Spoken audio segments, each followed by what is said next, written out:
The sun was setting as I watched my daughter, Emily, sit quietly in the living room, her eyes glued to a stack of books that she barely glanced at. You could tell something was weighing on her heart. A year ago, she had been filled with so much hope and excitement for the future. A dreamer at heart, she aspired to be a professional artist, one who could paint her emotions into masterpieces, sharing them with the world. She had the talent, the drive, and the spirit that would inspire anyone who met her. But that was before the HOA Karen became part of our lives. Her name was Karen, and like a shadow, she had begun to hover over our community, enforcing rules that seemed to exist just to make people's lives miserable. It wasn't enough for her to control the streets and lawns, she had to control every aspect of people's existence. The woman had no empathy, no compassion, just an iron fist wrapped in a seemingly polite demeanor. What started with small, petty complaints soon escalated into something far darker, a scheme that would threaten to crush Emily's dreams. She, of all people, stood in the way of my daughter's future. Emily, who had a heart full of art and creativity, was now forced to focus on fighting for her basic rights rather than developing her craft. The community's so-called rules that Karen would demand people follow weren't even laws, they were just her arbitrary preferences. But the consequences were devastating. Emily, who was disabled, required extra accommodations. Instead of offering her the support and encouragement she needed to pursue her dreams, Karen went out of her way to make her life harder. Every move Emily made toward a brighter future was met with opposition. She could barely step outside without Karen finding something to criticize. What Karen didn't know, what no one could see, was the weight of each small action she took. For someone like Emily, with a disability that made even the simplest tasks a struggle, it wasn't just about the rules. It was about Karen's refusal to see her as anything other than a problem to fix, a disruption to her perfect world. The cruelty was unbearable. But as a mother, I had no choice but to watch as the woman systematically dismantled everything my daughter had worked for. And for what? Because of a few minor inconveniences that could have easily been resolved with kindness or, at the very least, understanding. It was then, as I watched Emily's once vibrant spirit slowly fade away under the weight of Karen's actions, that something inside of me snapped. I could no longer stand by and watch my daughter's future be crushed by a woman who felt entitled to take it all away. My resolve hardened. This would not stand. If Karen thought she could ruin my daughter's future without consequences, she was gravely mistaken. What she didn't know was that sometimes the quietest of people, the ones who are forced to endure the most, are the ones who rise up the strongest. And I would make sure that Karen would learn exactly what happens when you try to destroy someone you don't understand. This is not just a story about a Karen who tried to stand in our way. It's the story of how a mother fought back, how a disabled child found the strength to reclaim her future, and how one woman's cruelty led to an unexpected and dramatic act of revenge. What happened next will leave you speechless. You won't believe the lengths we went to, or how everything changed in the blink of an eye. This is how we turned the tables, showing that no one, not even an HOA Karen, could take away what belonged to us. The first time I met Karen, I thought she was just another overzealous homeowner association member who enjoyed enforcing trivial rules. But soon, I realized that her actions were more sinister, that she wasn't just trying to maintain a perfectly manicured neighborhood. She was trying to control people's lives, make them bend to her whims. And my daughter, Emily, was the latest target. Karen had power, more power than I could ever have imagined. The HOA, or Homeowners Association, had always been a somewhat bureaucratic minor force in our community. It existed to ensure that properties followed certain guidelines like maintaining lawns, keeping garages tidy, and enforcing a general standard of appearance. I never thought much of it, but Karen had a unique grasp on the organization.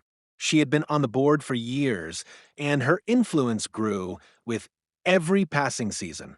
In our neighborhood, people were too polite to challenge her. No one had ever taken the time to see the darker side of her reign. The first signs of trouble came when Emily's disability began to affect her ability to participate in the community activities that once brought her so much joy. Emily was born with a condition that affects her mobility and sometimes her coordination. She wasn't able to walk like most children, and even something as simple as going for a walk or playing in the yard would often be exhausting for her. Despite these challenges, Emily had always dreamed of being an artist. She had a natural talent for painting, and her works were breathtaking. Her disability didn't limit her creativity. It fueled it. Her paintings were filled with vibrant colors, reflecting the beauty she saw in the world, despite her physical limitations. Emily's disability was something that set her apart from the other children in the neighborhood, but it was never something she let define her. And yet, it was this very difference that seemed to trigger something in Karen, a deep, unsettling need to control the lives of those she saw as different. At first, it was subtle. Karen would stop by our house to remind me about Emily's need for extra accommodations when it came to accessing community spaces. She would scold me for leaving the sidewalk ramps blocked with personal items, even though they were never actually in the way. These infractions were small, too small to matter to anyone who wasn't nitpicking every detail. But Karen's constant complaints began to take a toll on me. It seemed as though every time we turned around, she was finding a new issue to escalate.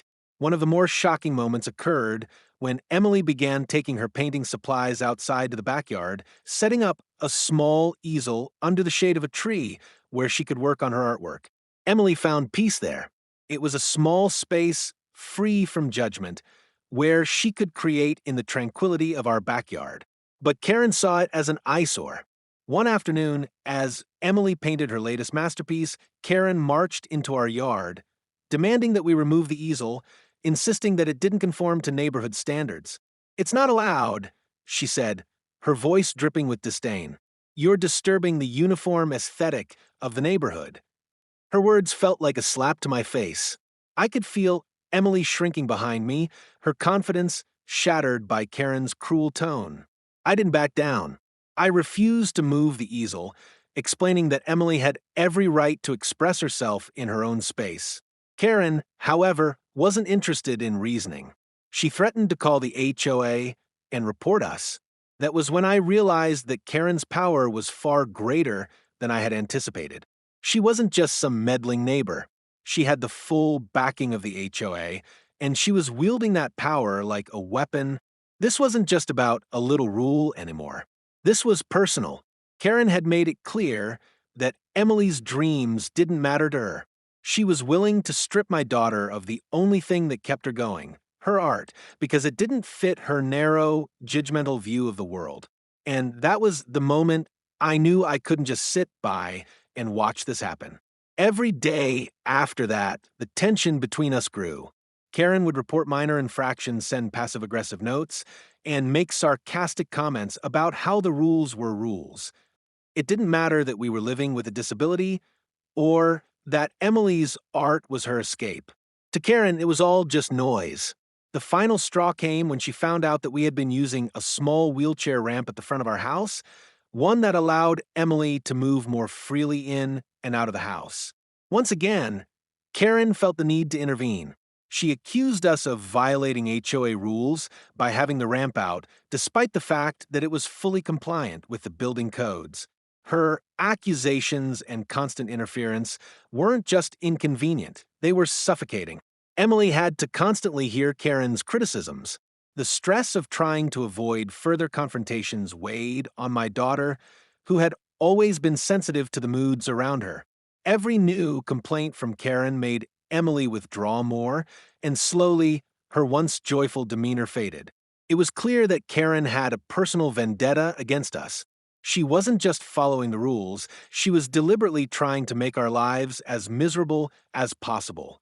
She wanted to strip us of our dignity, and it was working. She had reduced Emily to nothing more than a problem in her eyes. The same child who used to spend hours painting in peace was now confined to her room, avoiding the backyard and the world beyond. But it wasn't just Karen who was involved. As much as I wanted to protect Emily from everything that was happening, I couldn't shield her from the impact on the community. We lived in a place where people had started to turn a blind eye to the injustices being inflicted on us. Some neighbors expressed sympathy, but no one spoke up. The HOA had such a tight grip on the community that it felt like no one dared challenge Karen's authority. In private conversations, people whispered about how unfair Karen was, how she was taking advantage of her position, but nobody had the courage to act. One neighbor, Mrs. Anderson, who had been friends with Karen for years, once told me that Karen was a control freak, but no one wanted to be on her bad side. The community had grown used to walking on eggshells around her, pretending everything was fine, even when they knew it wasn't. But that was the problem. The longer Karen held power, the more people became conditioned to accept her rule. Everyone was too afraid to speak up. The few people who did try to stand against her found themselves blacklisted, ostracized from community events, or even fined by the HOA for minor infractions. It was maddening. How could we allow one person to control so many lives, to hold such power over a group of people simply because they were afraid to speak up? How could someone like Karen destroy a child's future without anyone standing in her way? But as Emily's world became smaller and smaller, and as my frustration grew, I realized something. If no one else was willing to fight, then I would. I would fight for my daughter, no matter the cost. And so, the decision was made. It wasn't enough to complain or hope for things to get better. I had to do something that would change the game entirely. I had to find a way to take back control, to show Karen that we weren't just going to lie down and take it. We would fight back, and when we did, Karen would realize the cost of trying to crush someone's dreams. She would learn exactly what happens when you underestimate a mother's love for her child. The story of how we got revenge, how we turned the tables on Karen and the HOA, is one you won't believe. But this is where it all started. The moment I realized that the battle wasn't just about one disabled girl's future, but about fighting for justice, for what was right, and for the power to stand up to anyone who tries to tear you down. It all came to a head on a quiet Saturday afternoon, a day that started like any other. The air was warm, the kind of lazy summer afternoon that promised no interruptions. Emily had set up her easel outside again, a small but sacred space where she felt free to lose herself in her art. She had spent hours perfecting her painting, her brush strokes bringing life to the canvas. For a moment, she was at peace, her disability forgotten, as she painted the world the way she wanted to see it, full of color and beauty. But that peace didn't last long. I was inside the house when I first heard her voice. The sharp, demanding tone of Karen cut through the air, and I knew instantly that something was wrong. Karen had arrived, unannounced as she so often did, armed with her clipboard and an ever-expanding list of violations. I rushed outside, heart pounding, and saw Karen standing at the edge of our yard, her arms crossed tightly across her chest. Emily stood frozen in place, looking up at her with wide eyes, her body rigid. The joy she'd had moments ago was gone, replaced by the familiar look of anxiety that had started to dominate her once carefree expression. "What's going on, Karen?" I asked, my voice tight. Karen didn't even bother to greet me. Instead, she immediately began pointing to the easel. This is against the HOA rules," she declared, her tone cold and detached. "You cannot have a painting easel out here like this. It's unsightly and completely unapproved. You've been warned before about cluttering the front yard with personal items, and now this." I felt a pang of disbelief. A painting easel? Unsightly? In the privacy of our own backyard, where no one could see unless they were looking for trouble. But Karen had a way of making even the most ridiculous complaints sound official, as if she were speaking in the name of some higher authority. "What's wrong with it?" I shot back, trying to stay calm. "It's an easel. It's for my daughter's art. It's not harming anyone." Karen shook her head, her eyes narrowing. "It's not about the easel," she said with an air of superiority. "It's about the message it sends. We have standards in this neighborhood, and we're not going to let people like your daughter ruin it for everyone else.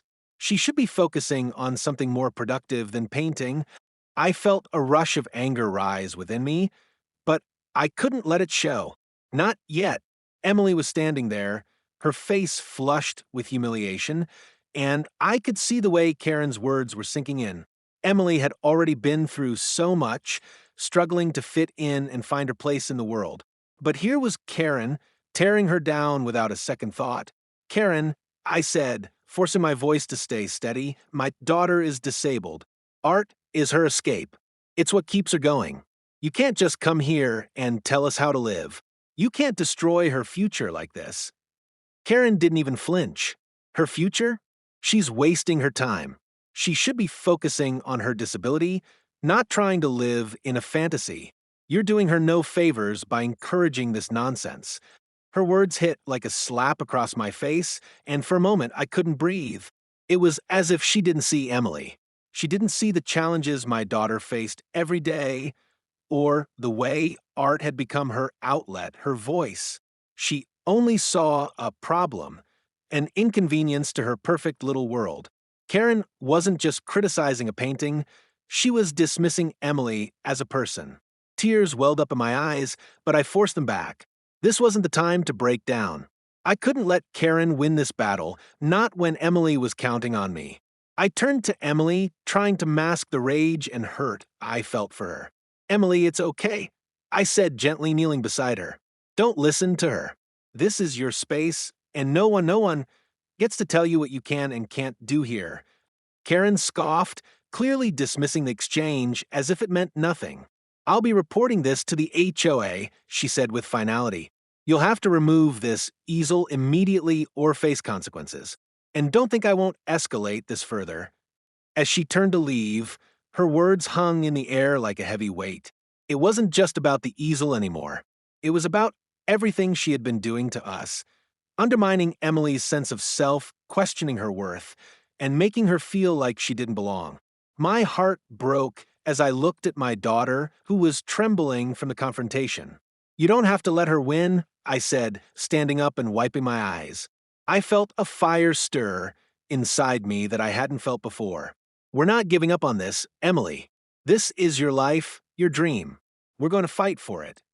The look in Emily's eyes told me everything I needed to know. She had been trying so hard to stay strong, but Karen's cruel words had broken something inside her. For the first time, I saw doubt in her eyes, doubt about her art, her future, and her place in the world. That was the moment it all changed. I knew I couldn't let this go. I had watched my daughter struggle her whole life to overcome the obstacles in front of her. But this wasn't just any obstacle. This was someone trying to strip away the one thing that brought her joy and purpose. I was done being passive. I couldn't let Karen destroy Emily's future. The anger that had built up over months of insults and power plays finally exploded within me. No one, especially not Karen, would have the power to take that away from Emily. The fight had begun, and I was ready to do whatever it took to make sure that Karen understood that some things were worth fighting for. My daughter's dreams were not up for negotiation, no matter what Karen thought. The confrontation was inevitable. After that afternoon in the yard, when Karen had made it clear that she was going to report us to the HOA, I knew that this wasn't just a petty disagreement anymore. It was a fight for my daughter's future, Emily's future. That night, I lay in bed, staring at the ceiling, my mind racing. The more I thought about it, the more I realized how much this wasn't just about the easel or the art. It was about Karen trying to take something away from Emily, something that mattered more than any rule or regulation. It was the one thing that made my daughter feel whole, feel like she belonged, even when the world had always tried to push her aside. It was her right to create, to express herself, and no one, not Karen, not the HOA, no one had the right to take that from her. The next day, I went into action. I wasn't going to wait around for Karen to make the next move. I wasn't going to let her drag my daughter's spirit down any further. This was going to end now. It had to. I gathered my documents, the photos of Emily's artwork, the official codes that allowed for ramps, and the rules of the HOA that Karen had twisted to her advantage. Armed with everything I could find, I marched over to the HOA office. I knew what I was up against. It wasn't just Karen, who had already shown her cruelty. It was the entire system she'd managed to control for years. The HOA had always been her domain, her way of wielding power over the neighborhood. But now it was personal. It was a battle I wasn't about to lose. When I arrived, Karen was there as expected. She looked at me as I walked in, a smug expression on her face, clearly pleased with herself for having put me in this position. I walked up to the desk where she was sitting, and for a moment she didn't acknowledge me. She was too busy flipping through papers, pretending she didn't know I was there. "Karen," I said, my voice steady but filled with determination. She looked up at me, her expression still unfazed. "Well, well, if it isn't the mother of the artistic genius, what brings you here today?" she asked, her tone dripping with sarcasm. I didn't flinch. I had prepared for this moment. "I'm here to discuss the complaint you filed about my daughter, Emily." I began, making sure my voice was firm. "But I'm not just here to talk about an easel in the backyard. I'm here because you're making this personal.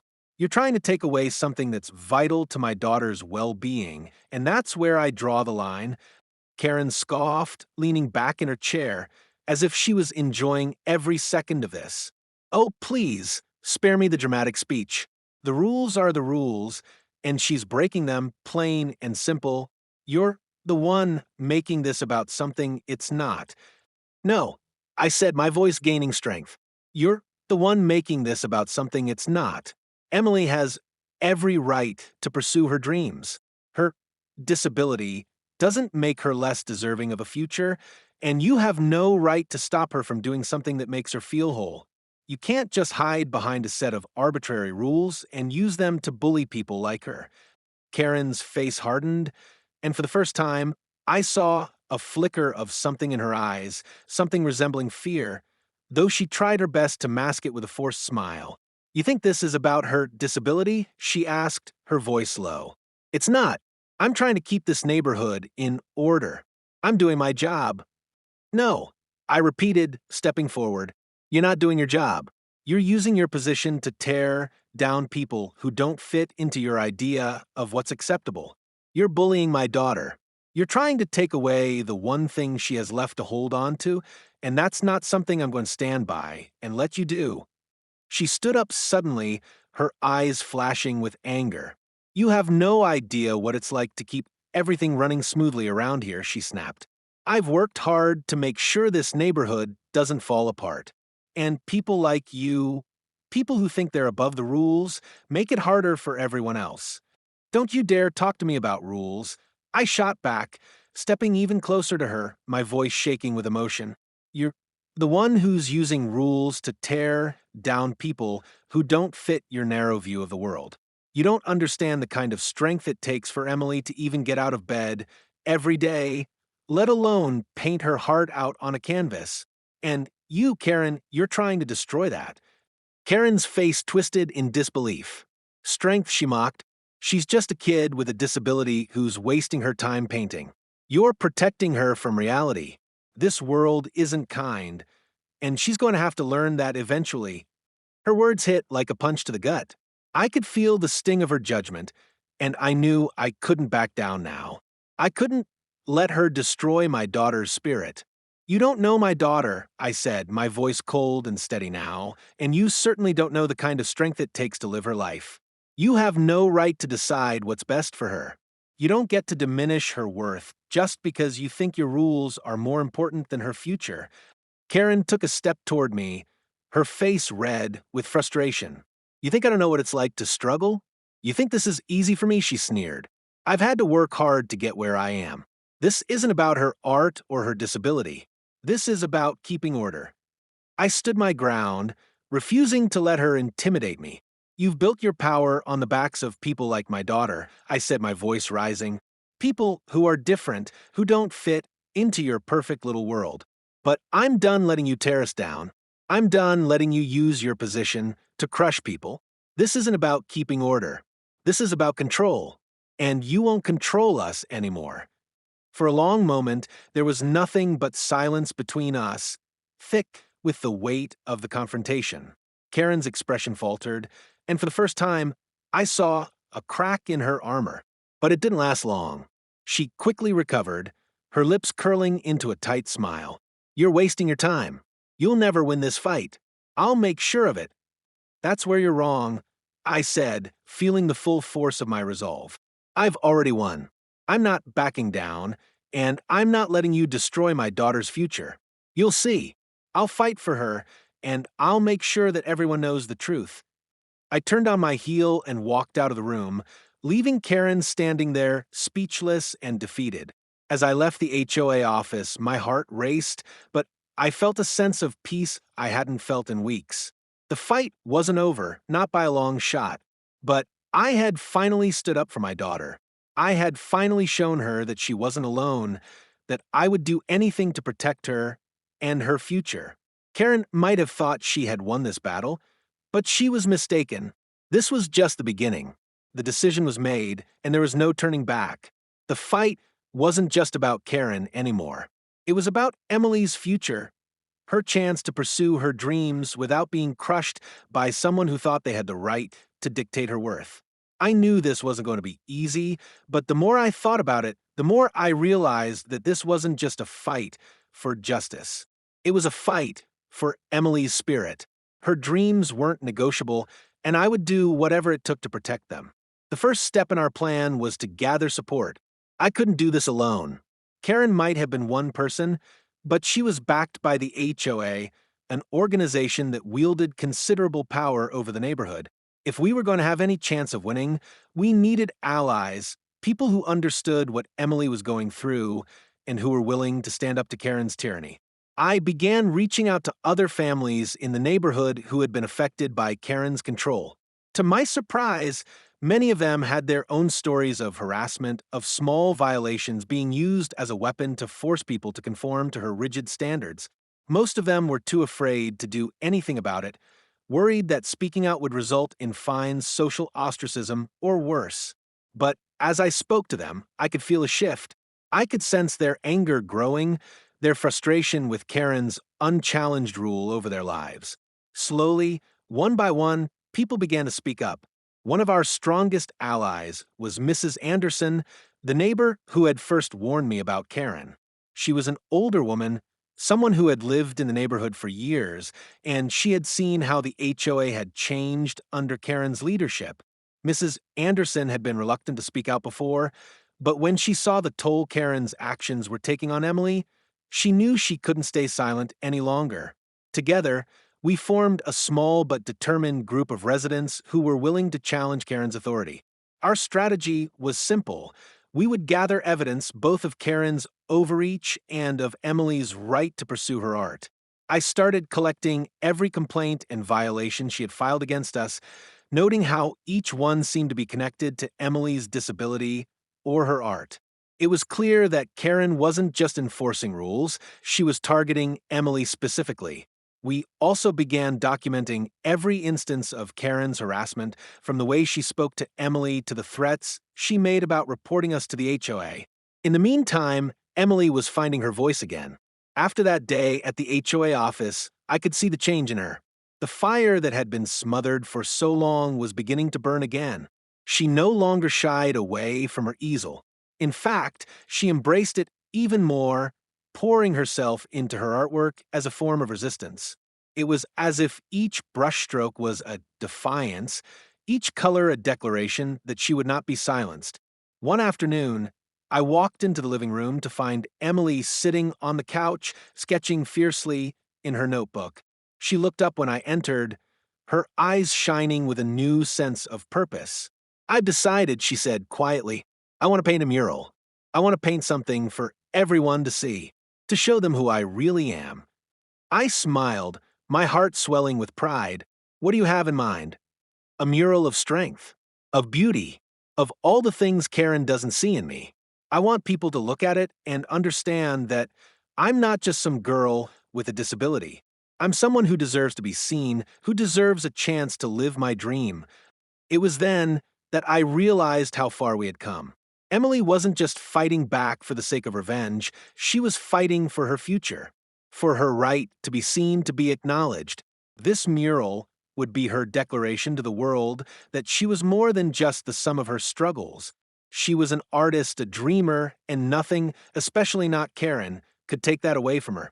We began making plans. Emily's mural would be painted on the side of our house, a space that was visible from the street. It would be a symbol of defiance, a visual representation of everything we had been fighting for. We knew it would ruffle feathers, especially Karen's. But it was time to stop being afraid. As the weeks passed, our plan began to unfold. The support from the neighborhood grew stronger. More residents, inspired by Emily's courage, offered their help. Some provided supplies, others offered their time to help with the mural. The energy in our house shifted. It felt like we were building something bigger than just a mural. It felt like we were building a movement. But Karen wasn't going to take this lying down. As news of the mural spread, she started to make her presence felt again. One morning, as we were gathering supplies to begin painting, Karen marched over, her face twisted in outrage. "What do you think you're doing?" she demanded. I stood firm, stepping in front of Emily. "We're painting a mural. It's our house, our space, and we have every right to do this." Karen's face turned red. "This is a violation of HOA rules. You're not allowed to make changes to the exterior of your property without approval. I'll have you fined for this." "You can try," I said, my voice steady, "but this is bigger than your petty rules. This is about my daughter's future. This is about her right to express herself." Karen opened her mouth to argue, but before she could say another word, Mrs. Anderson appeared at the door, flanked by a few other neighbors who had joined our cause. They stood behind me, their support unwavering. "Karen," Mrs. Anderson said, her voice firm, "we've had enough. You can't keep controlling everyone with your petty rules. It's time to let people live their lives." Karen's eyes flickered with fear, but she quickly masked it with a sneer. "You'll regret this," she spat before storming off, leaving the neighborhood in an uneasy silence. But something had changed. Karen wasn't the all-powerful figure she once was. We had made our stand, and it felt empowering. We weren't just fighting for Emily's mural, we were fighting for our right to live freely, to express ourselves without fear of retribution. As we began painting the mural, the process felt cathartic. Emily poured everything she had into it. Each brushstroke was a step forward, a statement that she wasn't going to let Karen define her. She painted a figure standing tall, arms raised in defiance, surrounded by swirls of color and light. It was a symbol of strength and resilience, of fighting back against those who try to break you down. As the mural neared completion, something incredible happened. The neighborhood began to change. People who had once been silent started to speak up. They came by to see the mural, offering their support, their admiration. The mural became more than just art. It became a symbol of the fight for what was right, for standing up to oppression. The final moment came when the mural was finished. Emily stood in front of it, her hand resting on her chest, a proud smile on her face. She had done it. And in doing so, she had done something far more powerful than just complete a piece of artwork. She had taken back her future. She had shown the world that nothing, not even Karen, could take away her voice. The mural didn't just change Emily, it changed all of us. It reminded us that there's power in standing up for what you believe in. And as we looked at the vibrant, defiant mural, we knew that Karen's reign of fear had come to an end. The fight wasn't over, but we had won a major victory. And with that, we knew we were unstoppable. The day the mural was finished marked not just the end of an art project, but the beginning of a new chapter in our lives. The neighborhood that had once been silent, that had stood by as Karen slowly chipped away at the joy and freedom of its residents, now felt different. It was as though the world had shifted, and for the first time in a long while, we were the ones holding the power. Emily stood in front of the mural, her eyes scanning the colorful swirls and vibrant figure that she had painted. The figure wasn't just a person, it was her, it was all of us, standing strong, arms raised to the sky in defiance. It was a symbol of her journey, of how she had fought to reclaim her life, her dreams, and her identity. It was also a defiant statement to Karen and anyone else who thought they could tear us down. The neighborhood, which had once been afraid to stand up to Karen, began to change. It was a slow process, but the ripple effect was undeniable. Neighbors who had been too afraid to speak out against Karen's control came forward, showing support for Emily for us. They came by to see the mural, offering their admiration, some even expressing how they wish they had been as brave as we were. And Karen? Well, she did exactly what we expected. She tried to tear it down. The moment she saw the mural, her face twisted with disgust, and she stormed over, her hands on her hips as she glared at it, as though the artwork itself was an affront to her existence. This, she spat, is a violation. You've defaced the neighborhood's property. But this time, the reaction was different. This time, it wasn't just me standing in front of Emily defending her. It was Mrs. Anderson, it was the Johnsons next door, and it was the Martins across the street. Neighbors who had been silent for years had finally found their voice. They stood shoulder to shoulder with us, ready to take a stand. Karen's face twisted with fury as she realized the tide had turned. She could no longer control this neighborhood with her petty threats and complaints. Her power had crumbled, and she knew it. This mural is a form of expression, Mrs. Anderson said, stepping forward. It's a reflection of a young girl's journey and her right to be heard. You can't silence her anymore, Karen. Karen's mouth opened and closed, her words stuck somewhere between disbelief and rage. I'll take this to the HOA, she threatened. We'll be waiting, I said, my voice calm but firm.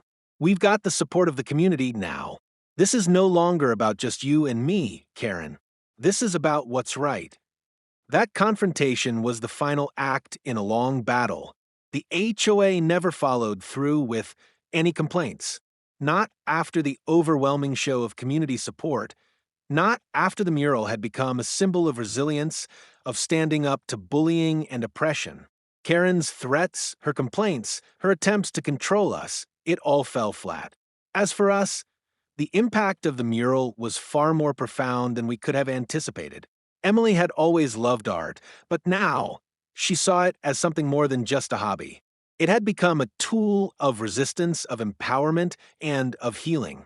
Painting had always been her escape from the challenges of living with a disability, but the mural gave her a sense of purpose, a reason to push through the tough days. She had faced her greatest obstacle, and with the support of our community, she had overcome it. As for our family, the journey had changed us in ways we hadn't fully understood at the time. The fight wasn't just about protecting Emily's right to paint, it was about finding our own strength. It was about realizing that no matter how small we might feel in the face of someone like Karen, we had the power to change things. We didn't have to be passive victims of her cruelty. We could stand up, we could fight, and we could win. The healing didn't happen overnight, but it was real. Emily started to trust in herself again. She painted more, created more, and even started to share her work with the neighborhood. Her confidence grew with every stroke of the brush, and her dreams, once dimmed by Karen's harsh words, began to shine brightly again. She had learned, through the mural, that no one could define her worth. Not Karen, not anyone. She was an artist, and nothing would take that away from her. As a mother, I saw my daughter not just as a victim of circumstance, but as a warrior who had fought her way back from the brink of losing everything she held dear. I had watched her shrink in the face of Karen's cruelty, her spirit slowly fading. But I also watched her rise from the ashes of that battle, stronger and more determined than ever. It was as though, through the act of creating, she had found her true self again. The rest of the neighborhood, too, began to heal. Karen's grip on the community had loosened, and for the first time in years, the HOA no longer felt like a shadow that hung over everyone's lives. Neighbors began to speak up, not just in support of us, but in support of each other. People who had been isolated, afraid of crossing Karen, found the courage to stand together. And that in itself was a victory. In the months that followed, Karen's influence in the neighborhood dwindled. She tried to cause trouble once or twice, but each time she was met with resistance from the community. Her complaints were dismissed, her power evaporated, and in the end, she was left standing alone. She had underestimated the strength of a mother's love and a community's willingness to fight for what's right. Looking back on it now, I can't help but feel proud of what we achieved. It wasn't just about getting revenge on Karen. It was about reclaiming our lives, our dignity, and our right to be who we are. We had fought for something that mattered more than any rule or regulation. We had fought for the freedom to be ourselves. The journey wasn't easy. There were days when I doubted whether we would win. But in the end, we did. And we didn't just win for Emily, we won for all of us. We had shown that no one, not even someone with the power of the HOA behind them, could take away our dreams, our voices, or our right to exist freely. As I watch Emily now, with her art displayed proudly on the walls of our home, I know we made the right choice. Her future is no longer clouded by fear or doubt. She's pursuing her art, following her dreams, and doing it with the knowledge that she has a community behind her, supporting her every step of the way. And that's the greatest victory of all. Karen may have tried to ruin Emily's future, but in the end, she only made it stronger. And for that, I will always be grateful. As Emily stood in front of her mural, now a symbol of strength and triumph, a car slowly pulled up in front of our house. I didn't recognize the vehicle, but there was something about it that made my stomach twist. The driver's side window rolled down, and out stepped a familiar figure, someone I hadn't seen in months, Karen. She was holding a thick folder in her hand, her face hard with determination. She walked toward us, but this time there was no anger in her eyes. Instead, there was something more sinister, a quiet resolve. "I'm not done yet," Karen said, her voice colder than ever. "You think you've won, but this is just the beginning." Before I could respond, she turned and got back in her car, leaving behind a small envelope, which I noticed had the HOA's official seal on it. What had she planned next? Would we be able to keep our victory? Or was a new storm about to hit? The fight wasn't over. Not yet. If you've been inspired by Emily's journey in the fight for justice, make sure to hit that like button and subscribe to the HOA stories for more real-life stories of resilience, courage, and standing up against those who try to tear us down. Share your thoughts in the comments. Have you ever faced a similar battle? Join the conversation, and don't forget to click the bell icon so you never miss a new episode. Together, we're building a community where our voices can't be silenced. The HOA stories, where every story matters.